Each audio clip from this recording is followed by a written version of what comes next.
মোল্লা আলী কারি হানাফি রাহেমাহুল্লাহ তিনি তার সুন্নাতের আপনার ইত্তেবার অর্থ লিখতে গিয়ে বলছেন যে কবুলু কওলিল গায়র, অপরের কথাকে মেনে নেওয়া, বিদলিল দলিল সহকারে, দলিল সহকারে মেনে নেওয়াটা হলো ইত্তেবা, আর দলিলবিহীন মানাটা তাকলিদ। আউযু বিল্লাহি মিনাশ শাইতানির রাজিম। ওয়া ইযা ক্বিলা লাহুম ইত্তাবিউ মা আনজালাল্লাহ ক্বালু বাল নাত্তাবিউ মা আলফাইনা আলাইহি আবা'ানা আওয়ালাউ কানা আবাউহুম লা ইয়াকিলুনা শাইয়্যান ওয়া লা ইয়াহতাদুন। আর যখন তাদেরকে বলা হয় আসমান থেকে যা নাজিল হয়েছে তারই অনুসরণ করো, তারা বলে বাল নাত্তাবিউ মা আলফাইনা আলাইহি আবা'ানা, আমরা ইত্তেবা করব তার যা বাপ দাদা থেকে পেয়েছে। এখানে একটা খুব সতর্কতার সাথে মক্কার কাফেরদের শব্দ চয়ন আপনি বুঝার চেষ্টা করেন।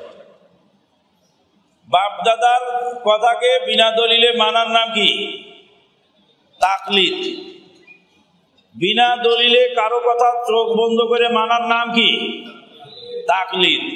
আর দলিল ভিত্তিক কোনো কথা মানার নাম ইত্তিবা।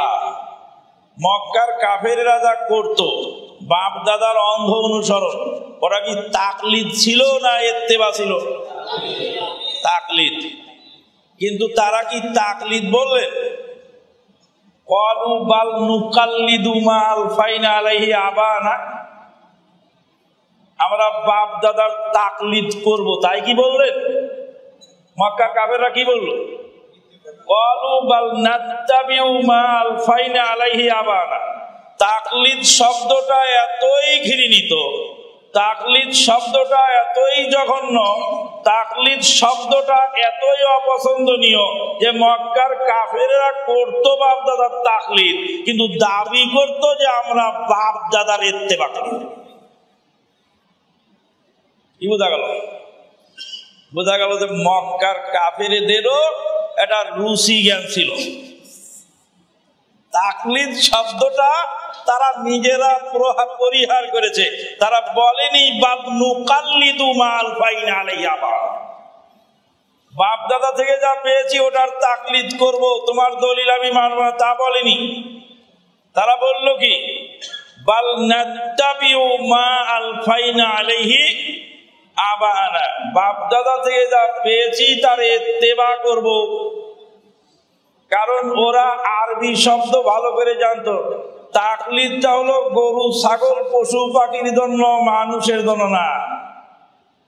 গায়রে জাবিল ওয়াকুল, যার আক্কেল জ্ঞান নাই ওর জন্য তাকলিদ। তা কাজেই গলায় দড়ি পরিয়ে দেয়, গরু ছাগল বকরি ভেড়া উট এদের গলায় দড়ি পরায় দেয়, আর এই দড়ি ধরে তার মনিব টেনে নিয়ে যায়।